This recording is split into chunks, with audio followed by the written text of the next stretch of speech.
Hello, everyone, and welcome to At Barrons. I'm Andy Serwer, and welcome to our guest, Chris Davis, Chairman and Portfolio Manager of Davis Advisors. Chris, great to see you. Andy, I'm so glad to be here. So Davis is known for being a value-oriented fund group. How else would you describe the company? Well, these categorizations sort of emerged really in the late 80s, early 90s with the so-called the Morningstar style boxes. And it's been something we've sort of bridled against ever since because it creates this distinction between growth and value. And of course, the mathematics of it is that growth is a component of value. A company that grows profitably is more valuable than one that doesn't grow.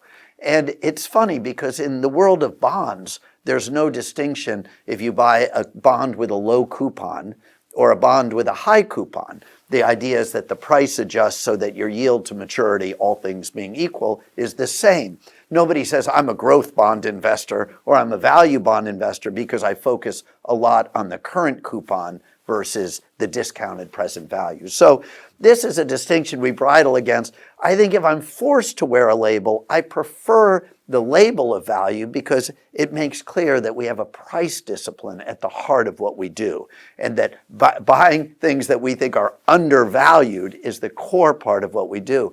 But when we get into the world of deep value investors, they sort of say, well, how on earth could you have bought Amazon if you were a value investor? And of course, we didn't use a different version of discounted present value for valuing Amazon versus valuing Wells Fargo. It was just the pattern of the cash flows was different. So that's a very long answer. I'll try to keep future ones shorter, but it is an interesting distinction. No, I like that answer. It's fascinating that you bridle against that categorization. I was going to say, and of course you own Meta, and we'll get to that a little bit later, which again belies the idea of you being a value investor, although it doesn't. Yeah. But having said all that, Chris, it is the case that the value group, has sort of underperformed the growth group recently.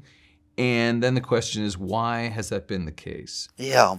Well, of course, the pattern of cash flows, the farther out a payment is, the less it is worth today.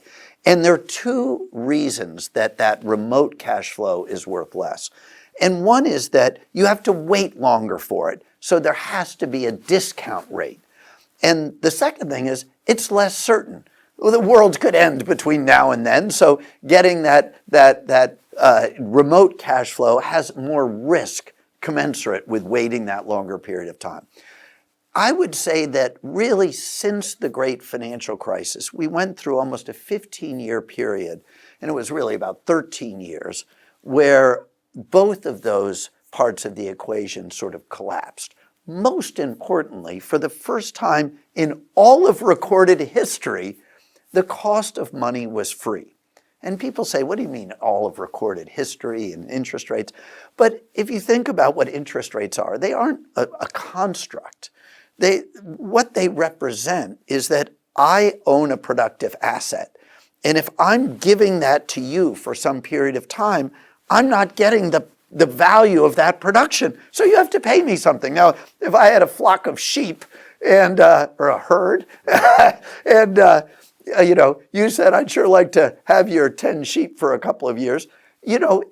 Before there was even money, there are these transactions where people would say, well, that when you give it back to me, I expect a few more. Well, of course, money has a cost for going that. And yet we went through this moment in time where it approached zero. And that throws all of the math for what we do off. It means that cash flow 10 years in the future is worth the same. So that was the first big crazy wave that created a world of hurt for value investors because that discount rate is core tenet, a core pillar of what we do. And the second was, it was this world of sort of techno-optimism where, in a sense, there was a view that those future cash flows are practically certain because you had businesses that were created that had such economies of scale. Amazon, Google, they were networks. And networks, the value of the network grows with the square of the participants, so they become insurmountable. And so you've got people looking at those three examples and applying that metric to all others. And that persists to some degree today. So people were less uncertain about the future cash flow than we would say they should be, and they discounted it more aggressively. So that left a lot of value approaches in the wilderness for almost 14 years. That changed in March of 2022. Right, and now you think rates will be higher for longer than they were before, which is good for your filter or good for the environment of the stocks that you want to buy. And so what do you look for? What is the process of identifying a stock? Well, we really think about it in the sense of there's sort of two questions. What sort of businesses do you want to own, and how much do you pay for them? Because, of course, we don't think of ourselves as buying stocks, right? We think of ourselves as buying the business, and very much like a private equity firm, well, but with important differences, which I'll come to. But we value the entire business. Now, what that means is, of course, we're buying the equity, but we have to think about the liabilities. We have to think about the senior calls on cash flow, debt, unfunded pensions. We also have to think about there might be assets that are undervalued. They might have real estate at cost. So a lot of that is approaching as if we were buying the entire business. And when we think about what kind of businesses we want to own, well, we want to own businesses since, unlike a private equity firm, we're not thinking about our exit strategy. We want to own businesses that have these qualities of durability, of resiliency, of sustainable competitive advantage, of decent returns on equity that we think are sustainable over long periods of time. We're not so worried about if they're lumpy. We're worried about whether they're durable. And so that, to us, has always been a core part of what we do, but it's even more important when you're in this disconnected world that we're in today. And what I mean by disconnected is there are two sort of themes happening at the same time in the economy and the market. And one is this huge transition from free money to money having a cost, this technological disruption, which is roiling through, this transition in the magical thinking that no matter how much money the government prints, it doesn't matter. If you're the currency standard of the world, that somehow you can lower taxes and spend more indefinitely, carry deficits indefinitely. This is all magical thinking, right? Sooner or later, it catches up to you. So there's this big transition happening on the one hand. And at the other hand, there's this enormous complacency. Markets just go up. There's a New Yorker cartoon that said, meteor, astronomers find a meteor that's about to destroy the Earth this morning, but in the afternoon, the Fed cut rates and markets rallied. It's that sort of complacency that is means that you have a very segmented market and a very high-valued market on average. So that is a dangerous recipe. And for us, the stock picking challenge is to navigate between those, to identify those businesses that are durable and resilient and at the same time undervalued. And historically, that's led you to bank stocks, for instance. I'm wondering if you still like those. I understand that you like PNC and US Bank Corp more than the others. Wonder if that's the case. And then also wanted to ask you about Meta, which is a stock that you bought when it was sort of down and out. I would love to talk. Those are some of my favorite subjects. Actually, our largest bank holding is Capital One, which I think about as the original fintech company. My grandfather had an expression for a well-run financial, as he called it, a growth stock in disguise. So I started our financial services mutual fund, which is a thing that I started, 30 years ago, partly because we're a family business, and family businesses, you can become the employer of last resort for people with the same last name. And so I sort of thought it was important that I had my own record. I was a bank and S&L insurance analyst, so I started this fund in something like 1990 or roundabouts. And, it's only been in financials for essentially that whole period, and yet it's outperformed the S&P 500. And that's not because financials outperform the S&P. In fact, the financials index underperformed the S&P, but it's because within that vast sector, there are these growth companies in disguise. So Capital One is a great example. And banking itself, making a spread on money, is about, one of the world's oldest professions. And so it's a difficult model to obsolete. A lot of innovation has been thrown at financial services and banking over the last 50 years. The invention of the money market fund, the asset-backed security, the internet, the ATM, and yet somehow banks sort of power through this. So Capital One's our largest, Wells Fargo, and yes, we continue to like them because they have the characteristic of durability, and yet they're valued as if they're fragile, because all of us remember the financial crisis. And in a funny way, that happened after the great crash in the 30s, the bank runs. You got all the way into the 50s, and the view of banks changed from they're fragile to they're boring. And once they were viewed as boring, they traded at 15 times earnings because they were, think of Mr. Potter in It's a Wonderful Life. He was a villain, but if you were an investor, he was your friend. He was very sensible, conservative, his three-piece suit. And so I think we're in the front of what could be a long change in perception, where banks go from being perceived as very risky to being perceived as safe but boring, like utilities. Utilities trade at 20 times earnings, banks trade at 10 or 12. Banks have twice the capital that they had before the financial crisis. We've rolled through COVID. We've rolled through the interest rate shocks. They are beginning to show their durability. And as I say, I dream about the day when people view them as boring. So banks and financials we think of as misunderstood durability. They make up a real bulk in our portfolio. There are probably our largest sector holding. There's a lot of diversity within that, not just banks, insurance companies, and so on. But think of them as growth stocks in disguise or undervalued, durable franchises. And then Meta, you bought it when it was down. Do you still own it? Do you still like it at these levels? We've been trimming Meta all the way up. But, the thing to think about, this is why, it's sort of crazy. Meta, just 2 years ago, had a market cap that was less than Home Depot. They had 2.5 billion customers, users. And the number of users was still growing in every one of their services, and the engagement of their users was still growing. So number of users growing, and the amount of time per day, per month that those users spent in Facebook, in Instagram, and in WhatsApp. That was not the perception. The perception was TikTok is killing them. Facebook is dying. TikTok's killing Instagram. And so there was this incredible, and Mark has lost his mind and is building Oculus and spending $10 billion on AI. And having studied the company from the day it came out, this is part of our investment discipline. We studied Costco for 15 years before we owned a share, but one day the stock closed at 42 and it opened at 26, and we bought 15 million shares or something in a single day.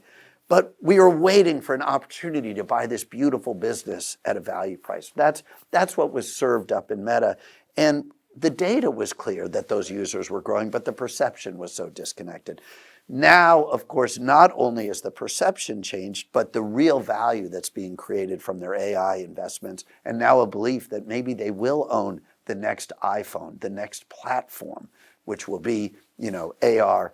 That's gone from a free option to now it's an option that is being priced in the money.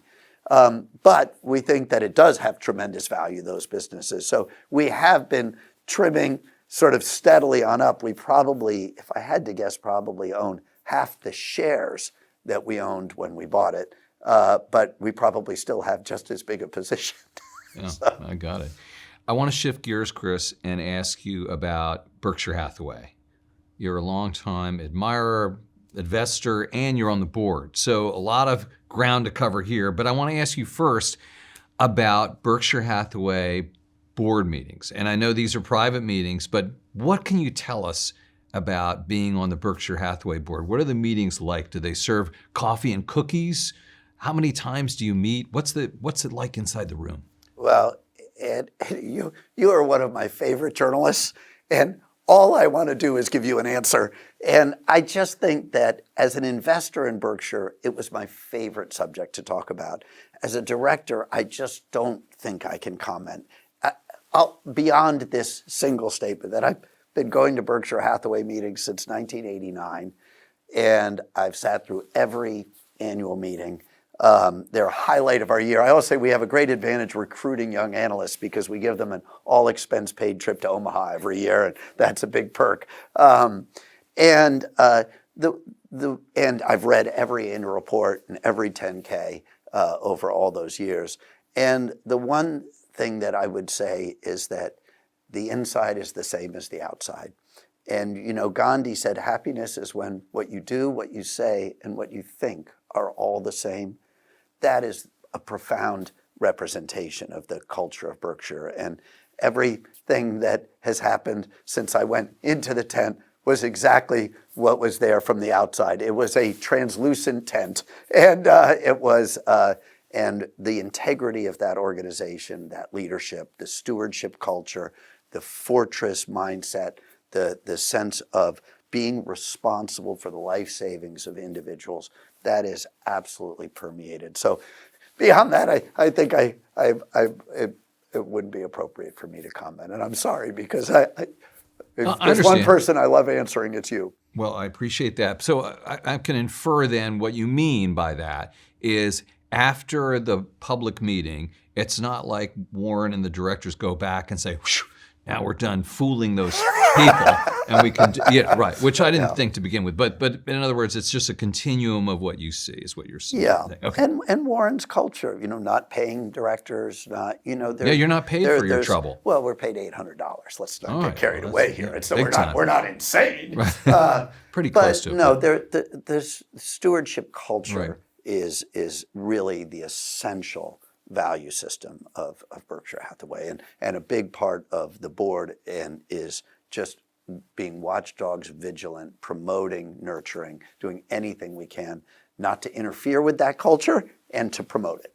I know you were a big fan, a very big fan of Charlie Munger, the late Charlie Munger's, and I want to ask you, what does the company lose with him not being there, and what's it like for the company? And as an investor, I'm not going to ask you as a director anymore.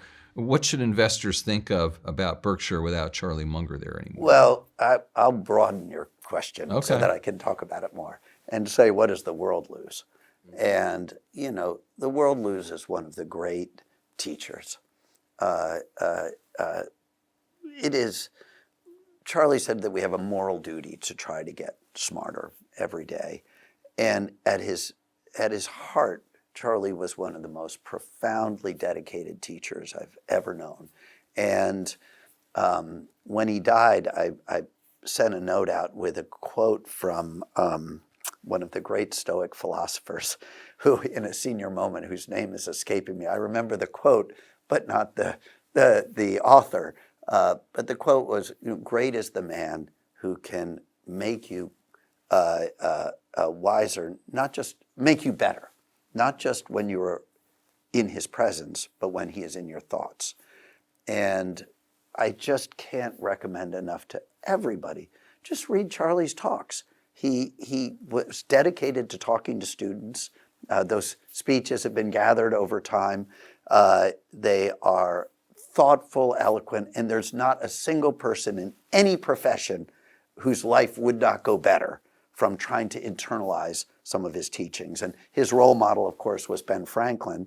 And you think about Ben Franklin, who was in many ways one of the greatest businessmen of his era. Ben Franklin's autobiography is only about 90 pages, and I would say 80 of those pages are about how to set up and manage a business. They're about the habits, they're about borrowing money, they're about creating partnerships. It's a very useful book. There's nothing in there about the Constitutional Convention. There's nothing. Here was the greatest inventor, the greatest philanthropist, one of the greatest authors, and he just wrote this very useful book about how to help people succeed and how to improve their own personal habits. Well, that was Charlie's mentor, and that's why I say it's, business for Franklin was a means of being able to be free of day-to-day work so that he could pursue and share wisdom.